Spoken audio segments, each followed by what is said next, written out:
Hello, Oilers fans. Austin here with today's pregame report where the Oilers are taking on the New York Rangers for the second and final time tonight at Rogers Place. And it is also Adam Henrique's 1,000th game ceremony. Now, obviously, Henrique already played his 1,000th game, but they are doing an official ceremony before puck drop tonight. So that's obviously well-deserved for Adam Henrique. That'll be fun to watch. I always love watching these ceremonies before the games, especially for players who played in the NHL a long time. Playing 1,000 games is not easy to get to. So good for Adam Henrique. Hopefully he has a good game. Hopefully the Oilers also have a good game and get off to a much better start. After that first period against Utah, something was said in that locker room amongst the leadership group and Chris Knobloch, and then the team came out in the second period on a mission, and that was to win a hockey game. And they did that. They accomplished that against Utah, but now they got to go back to work against the New York Rangers, who have been struggling to put the puck in the net, but they are very hard to score against. The combination of Shesterkin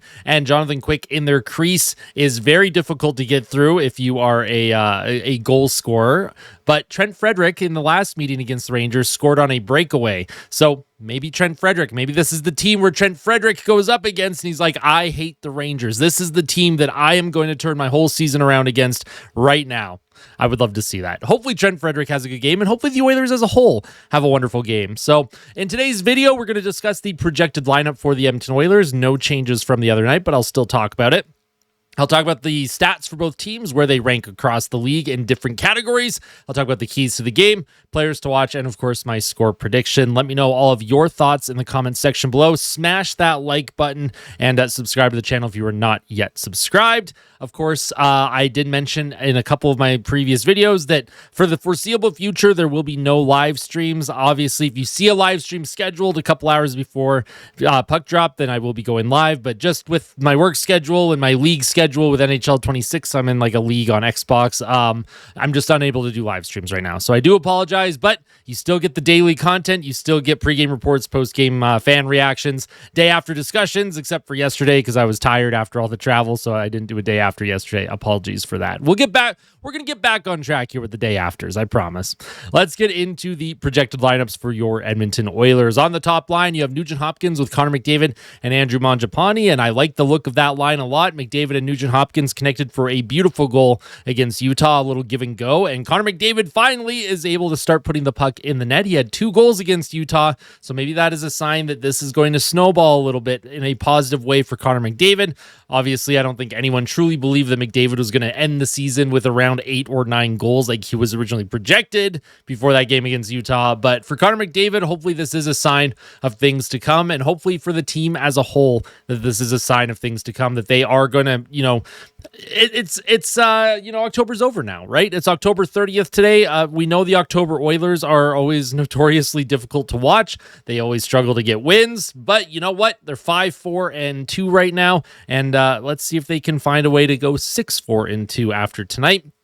Vasily Podkolzin, Leon Draisaitl, and Jack Roslovic on the second line. Roslovic has played some of the best hockey of the season for Edmonton over the past few games. I really, really like his game. He had a goal against the Vancouver Canucks last weekend, and then he had a great opportunity, great individual effort against Utah where he hit the crossbar. I think Roslovic, he's this close to just breaking out offensively, and I find him, Draisaitl, and Podkolzin have played very well together, especially Vasily Podkolzin. He's not showing up on the score sheet much, but what Podkolzin is doing away from the puck and with the puck when he gets it is nothing short of incredible. I love watching Vasily Podkolzin, the way he gets in on the forecheck, the way he uses his body for positioning, and the space that he creates for Leon and Roslovic on his line is it can't be understated. The importance of Vasily Podkolzin's game. Really, really happy with his play. Let's see if that line tonight can get a couple goals for Edmonton. On the third line, you have Matthew Savoy with Adam Henrique and Trent Frederick. I thought that line was a little bit quiet against Utah, but I didn't think they were terrible. Savoy, he continues to be all over it. He's using his speed to create space. He's getting opportunities. At some point, he's going to break through. At some point, he's going to score a goal or two, and I really hope tonight is that night. Adam Henrique, like I mentioned, they are doing a 1,000 games played ceremony before the game. So if you're going to the game tonight, make sure you enjoy that. These types of ceremonies are pretty rare. So And you know what? We'll get to see Nugent Hopkins in about 30-ish games as well before he hits his 1,000th game, which is crazy to think about that Nugent Hopkins has already played almost 1,000 games too.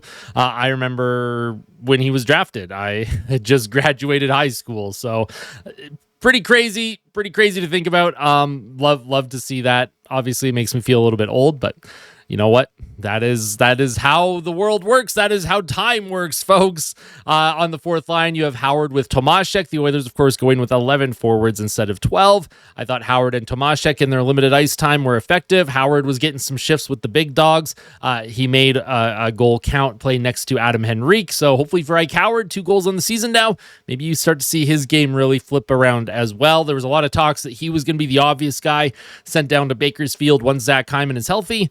It's a little tougher to take a guy like Howard out of the lineup when he's playing as well as he has been. So for Ike Howard, let's see if he's able to keep putting that puck in the net for Edmonton. On defense, you have Nurse with Bouchard. Now, Darnell Nurse, the other night against Utah, after the first period, he was benched. He did not get a shift until about 12 minutes into the second period after he made 2 absolute blunders on the 2 Utah goals that made it 2-0. The most egregious one was the failed dump attempt that hit the linesman at the Utah blue line. They came down on transition and scored over the blocker of Stuart Skinner. Darnell Nurse, whatever was said in that first intermission, Nurse obviously felt whatever was being said because he did not play for over half of the second period. But when he did return back to the ice for regular shifts, I thought Darnell Nurse's game was effective. And it's kind of sad to say, I thought Nurse the last couple of games until that game against Utah had really been turning his game around. I had really enjoyed watching what he was doing. But obviously, I do like that there was some accountability there for his poor play. Evan Bouchard obviously hasn't had the season that he has wanted to have, but he had 3 assists the other night, and he is on a 5-game point streak. So Evan Bouchard's offensive game is now turning around, which I think we all knew would eventually happen. Obviously, the defensive side of the game is always a little bit, it's always a little bit worrying sometimes, but Bouch has been great the last few games. Very happy with his play, and let's see if Bouch and Nurse can continue that solid play tonight. No big mental lapses tonight. They got to all be pulling on the same rope at the same time. There's no ifs, ands, or buts. This is the time of the season where the grind of the regular season hits. Let's get to work, folks.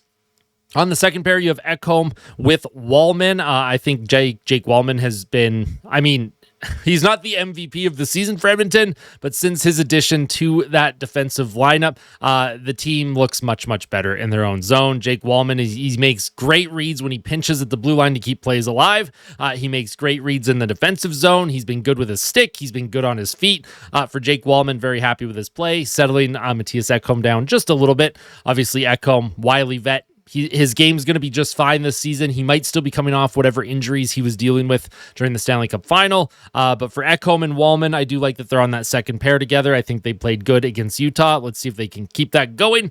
And then on the third pair, you have Kulak with Emberson, who are just steady Eddie. Ty Emberson scored against Utah. Love to see that. And then Troy Stetcher is the 7th D-man. Stetcher did not play very much against the Utah Mammoth. So I don't expect Stetcher to get more than about 10, 11 minutes tonight. But that is your 7 defensive pairs, or 7 defensemen, I should say.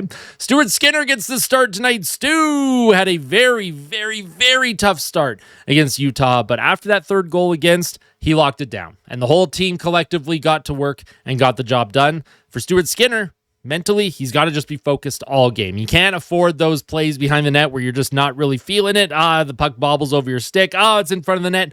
Don't even know where he is. Not even trying to get back into position. There's just no urgency there. For Stuart Skinner, just stay in your crease, man. Just stay in your crease. Focus on stopping pucks. The team in front of you, if they play like they did against Utah in the second and third periods, you're going to be just fine, right? Let's get some saves tonight, Stu. Let's channel some dark Stu energy here. Taking a look at the stats of both clubs here, the New York Rangers, they are 4-5-2 on the season. Their power play ranks 27th. That has been abysmal this season, but their penalty kill ranks 5th best in the league. It has been terrific, 89.3%. Now, the Rangers, they do not score a lot of goals. They only score 2.18 goals per game, which is, that's really bad. In a 3-2, in an almost 4-3 league, actually, the Rangers are barely scoring above 2 goals per game. That ranks 31st. Their goals against per game ranks 2nd best, though, 2.36 goals against per game. Shesterkin has been fantastic.